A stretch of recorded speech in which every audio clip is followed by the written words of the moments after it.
Boa noite, Benedito. Boa noite. Eu tenho uma pergunta a respeito daquelas crianças da ilha de Marajó, que são trocadas por combustível, por tudo. Eles estão sendo tirados da infância, né? A violência em cima dessas crianças. Eu queria que se você pudesse me esclarecer um pouco isso.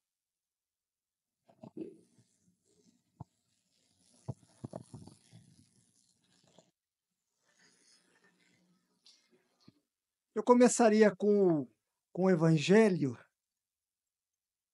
numa passagem em que Jesus, não só cercado pela multidão, mas no alvoroço das crianças, e aí os apóstolos então vão repreendê-las, e aí Jesus então diz aos apóstolos: deixai as crianças, porque são crianças, na sua pureza, na sua inocência, porque é o estado do espírito que ainda não se formou por total a questão do órgão que codifica o pensamento, que é o cérebro, que só se forma aos 21 anos de idade.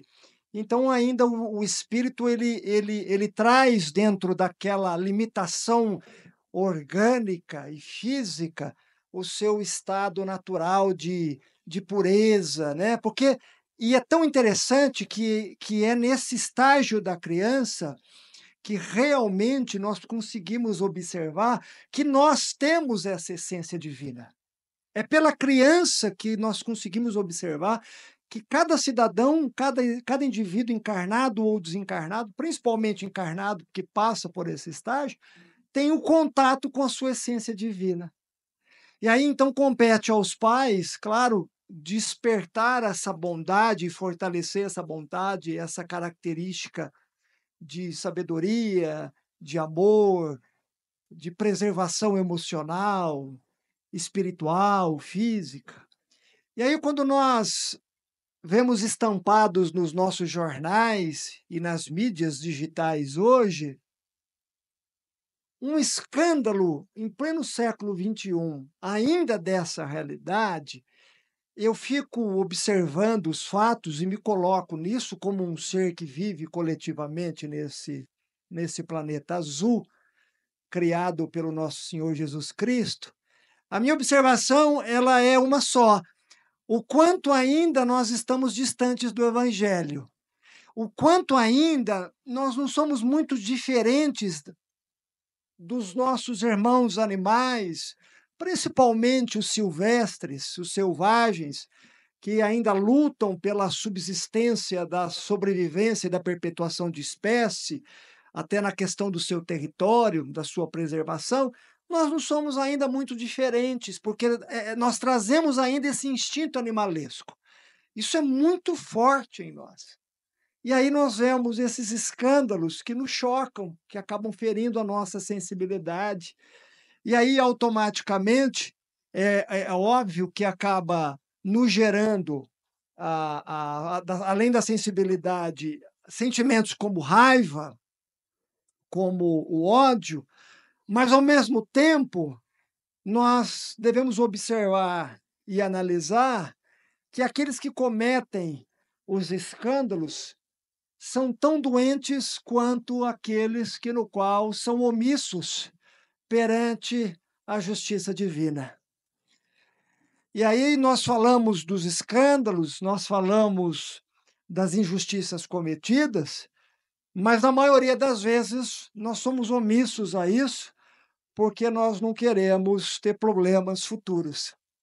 E aí, como nessa situação e nessa experiência em particular, há indivíduos de alto escalão e de poder tanto sócio e financeiro, economicamente falando, há uma certa omissão de todas as partes, da imprensa, das pessoas, dos cidadãos em geral. E aí tem que ter uma menina dos seus 27, 28 anos que compõe uma música chamada Evangelho de Fariseus, que é para nos chamar a atenção o que nós estamos fazendo do Cristo, dentro das nossas religiões. Porque Jesus mesmo afiançou. A partir do momento que nós fazemos a um desses pequeninos, nós estamos fazendo a Ele e a Deus, nós estamos fortalecendo a sua justiça. Então é um grito de socorro, no silêncio, através da voz dessa moça, que é realmente cristã e que agora sofre com uma enxurradas de pedradas, né, por ter cantado essa música chamada Evangelho de Fariseus. Muitos se incomodaram, e aqueles que se incomodaram tentaram justificar ou defender, e isso fica pior ainda, né? Porque a justificativa, ela é o remendo, sempre sai pior. Então é um grito de socorro que vem passando os nossos irmãos, como tantos outros. Tem essa situação, mas nós temos outras situações de pedofilia no anonimato que ocorre dentro dos lares. E aonde você fortalece esse tipo de comportamento, né, pela falta da justiça, pela falta da conscientização, pela falta da nossa espiritualização, e não é só individual, ela é do âmbito coletivo, tanto que nós precisamos perdoar o pecador, reabilitar o pecador. Claro que a questão da justiça, ninguém se foge, nem de César e nem de Deus, e se fugir da do César, a lei civil, existe a lei de Deus que está na nossa consciência. Mas aí eu volto a dizer que isso nos remete a uma reflexão profunda do que nós estamos e como nós estamos fazendo para cuidar das nossas crianças, né? De uma maneira geral. A gente vê essa situação, mas tem algo talvez mais assustador que isso, não desvalorizando essa situação, que é o suicídio entre os adolescentes. E isso é de um âmbito geral, né? E aí é um questionamento que eu convido a todos nós, principalmente aqueles que são pais, tios, avós, o que é que nós estamos fazendo com essa geração, no qual essa geração é educada por nós e chamamos eles de fracassados, de fragilizados, mas eles são educados por nós. Qual é o erro que nós estamos cometendo? O que nós não estamos fazendo com as nossas crianças, os nossos adolescentes, né? E é claro, não desvalorizando esse caso, que já é algo antigo, que precisa ser revisto, analisado, mas de um âmbito geral, nós temos que pensar nas nossas crianças e nos nossos adolescentes, no âmbito emocional, espiritual, o desenvolvimento das características da bondade, a proteção com as nossas crianças, né? Elas precisam ser amparadas, elas precisam ser protegidas. Nós temos o dever de despertar nelas a capacidade delas se amarem, delas se aceitarem, do desenvolvimento delas no âmbito emocional, como eu disse, para que essas crianças possam sair dos nossos lares para a sociedade, tentando transformar um pouco aquilo que nós almejamos. Mas começa dentro do nosso lar, começa dentro da nossa casa. Isso é extremamente importante.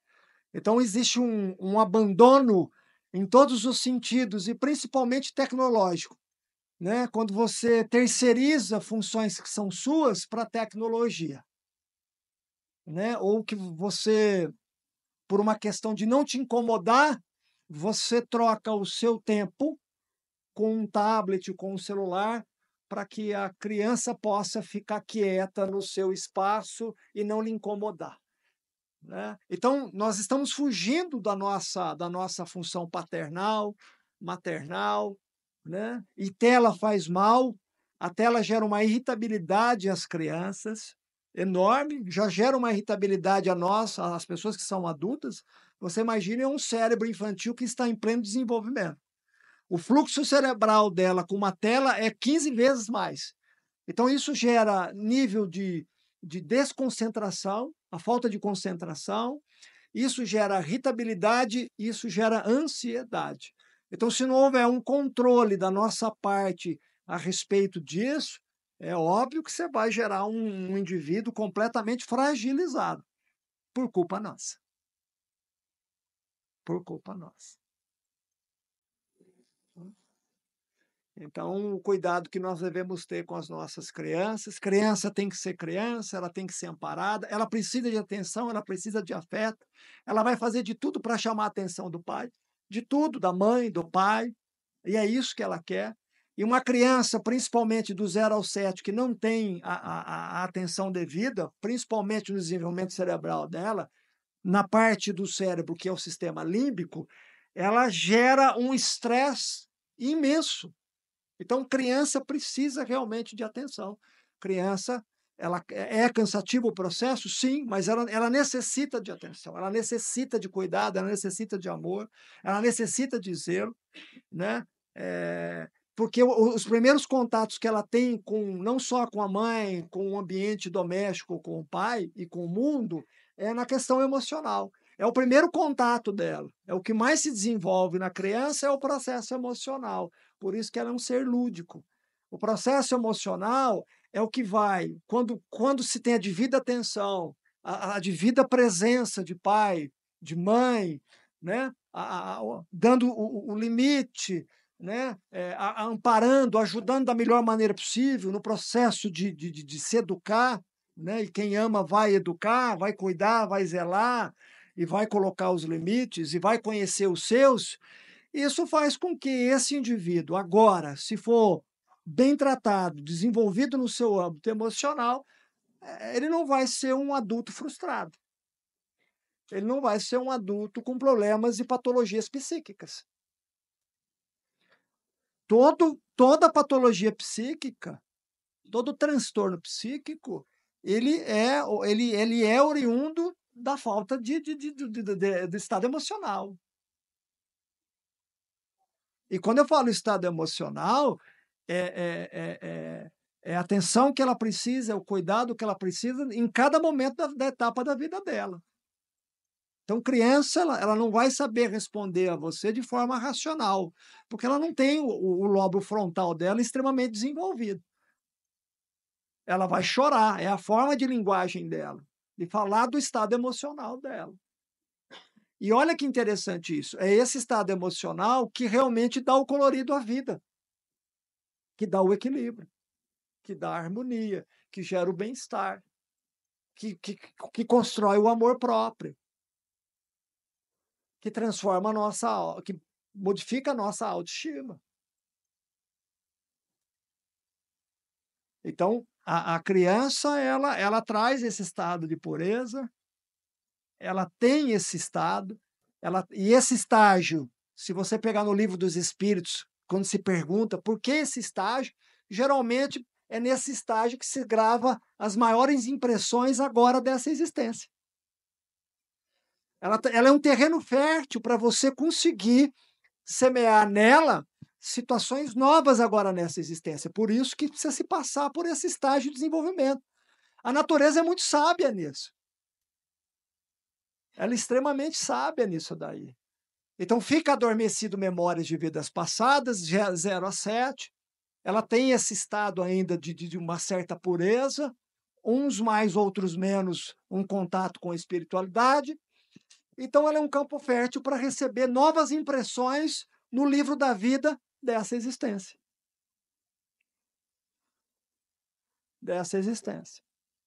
Passou dos 7 anos, principalmente no contexto da pré-adolescência e da adolescência, entre os seus 10 aos 14 anos, aproximadamente, você tem o desenvolvimento total da pineal. A pineal que vela dessas memórias de vidas passadas, quando chega mais ou menos nesse período, ela é a pineal, que é a glândula da vida espiritual do homem, que abre ao indivíduo todas as suas paixões, todas as suas memórias de vidas passadas.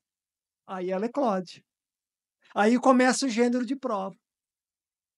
Claro que já começa no ambiente familiar, escolha de pais e tudo mais, mas é naquela circunstância de pré-adolescência e adolescência que culmina essa abertura das nossas memórias de vidas passadas.